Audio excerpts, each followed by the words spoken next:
Hello, everyone, and welcome to my review of Thor in Dice Throne Marvel. So, Thor's a really interesting character, and he's kind of gimmicky in my opinion. He gains three different tokens, which is Guard Break, which is roll a die on a 1 to a 3. The attack is undefendable, and he has a stack limit 2. Electrokinesis, he has a stack limit of 4, and at any time he can spend electrokinesis tokens, but he has to spend 3 to draw a card. And then, of course, he has Mjolnir, which is actually a companion. So, you start the game with Mjolnir on your character, and you may throw or retrieve Mjolnir at any time by discarding a card. If an ability tells you to throw or retrieve it, you do not need to discard a card. When you throw Mjolnir, place it on a character or chosen opponent's, and then deal one isolated source of undefendable damage on them. And then, when you retrieve Mjolnir, you may place it back on Thor to gain Electrokinesis token. You cannot throw Mjolnir at an opponent unless it is on your hero board. You cannot retrieve Mjolnir if it is already on your board. And then in a multiplayer, if an opponent has Mjolnir is defeated, you get to retrieve it. Now his dice faces, so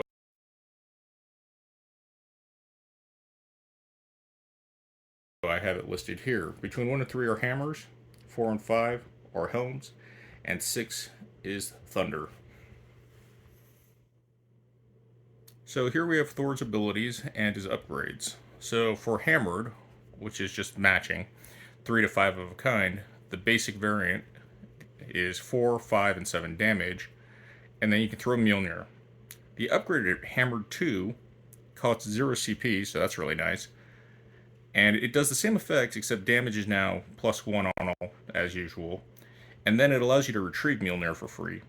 And then if you get 4 of a kind, you also gain an Electrokinesis token on top of that. So it's really cool when it triggers. And then level 3 costs 2 CP, deals the same damage, except now that 5 of a kind deals 8. You get to do the retrieval and throw Mjolnir, and now it triggers on 3 of a kind to get an Electrokinesis token.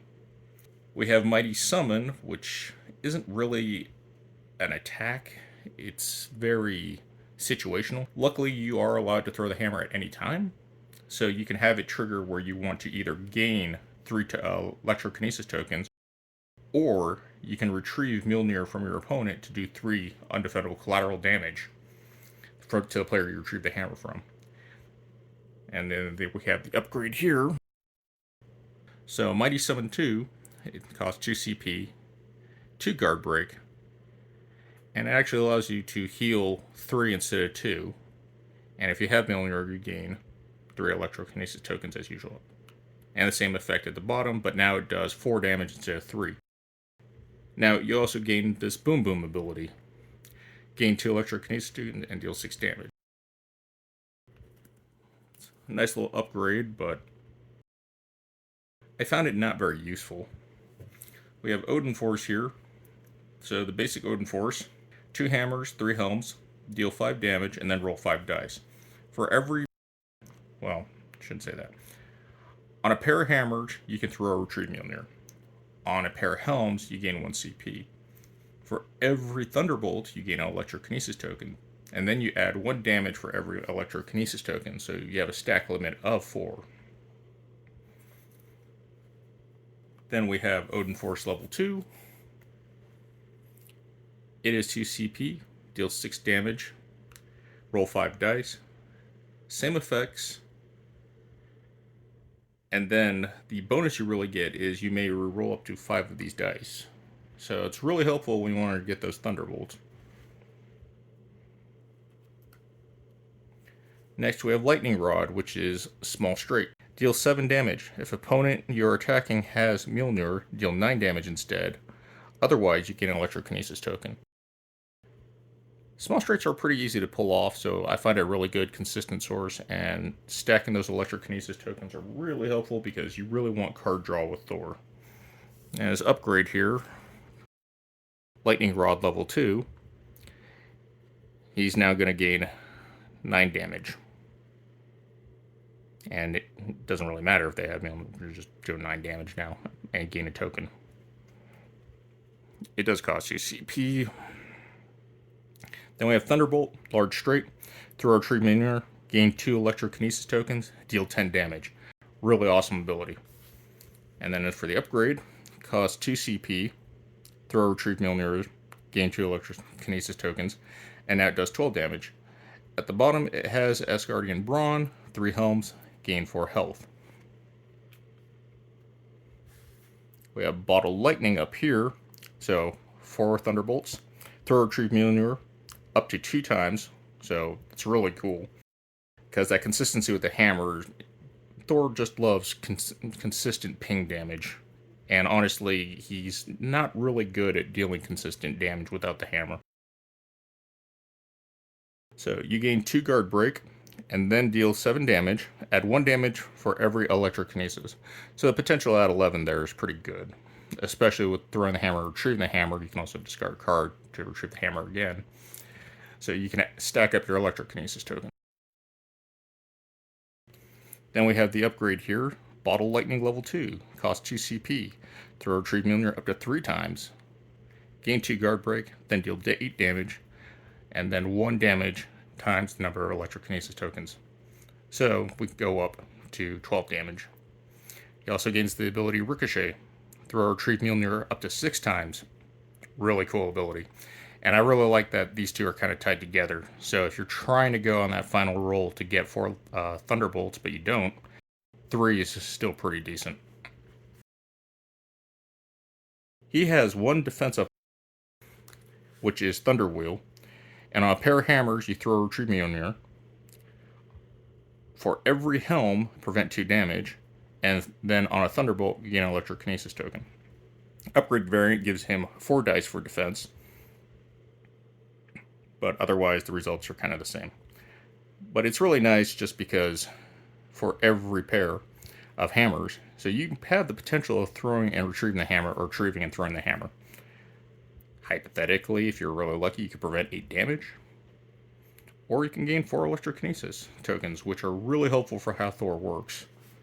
And last we have his ultimate, which is for Asgard. Gain a guard break, throw a retrieve Mjolnir up to 4 times, and then deal 14 unpreventable damage. So in the Kickstarter variant, it came with these mythic cards. During setup, you can put them in play on the active side, which is going to be the other side. While this card is active, the active side remains in effect. If this card is active, you may perform the flip ability. While performing the flip ability, it becomes inactive. So you turn it over, it turns it off. So Thor's mythic ability. Active ability. Whenever you activate a defense ability that utilizes a Thunderbolt, gain electrokinesis. Then, as a flip ability, deal 2 collateral damage, undefeatable, to up to 4 chosen opponents, or you may chase the same opponent multiple times. So that's up to 8 damage in an instant flip. Really strong ability, but Thor also needs this type of ability because he lacks damage dealing. Thor seems to be more defensive and healing and relying on the hammer for ping consistency, which I find a little bit slow and tedious. It also came with this promo main phase card. So roll 1 die on a Thunderbolt, draw 1 card, gain a guard break token, and then gain 2 electrokinesis tokens. Any other outcome, draw 1 card. This card is a big gamble. I don't really think it's helpful. In the regular Thor deck, it's going to come with the 4 standard main phase cards of what status effects, pay 2 CP, remove all status effect tokens from a chosen player, get that out of here, 1 CP, remove a status effect token from a chosen player, transference 2 CP, transfer 1 status effect token from 1 player to another chosen player, and then we have Vegas Baby, which costs 0, roll 1 die, gain half the value of CP rounded up. Thor also comes with 3 special roll phase action modifying cards. So first is Indomitable Will. Play only after being attacked. If the outcome attack would reduce your health to 0, roll 1 die. On a helm, set your health to 1 instead. So it's actually a pretty good life-saving card, and Thor has ways of gaining health, but this is really for that final turn to keep you alive as a desperate phase of action. Next we have Invulnerability, 2 CP. Discard 2 electrokinesis tokens to prevent all incoming damage. Really strong card. This card has actually saved me a few times. I still lost, but the effect of just prevent all incoming damage is awesome. And then he is worthy. 1 CP. Change the value of any of your 1 dice to a 4 or 5. So it's not a 6-hit, but 4 and 5s are pretty consistent when you need that helm for defense. Thor also comes with 9 of the standard roll phase action modifier cards that almost all the characters have. So we have better defense, helping hand, not this time, Samesy, try again, one more time, 6-hit, so wild, and twice as wild.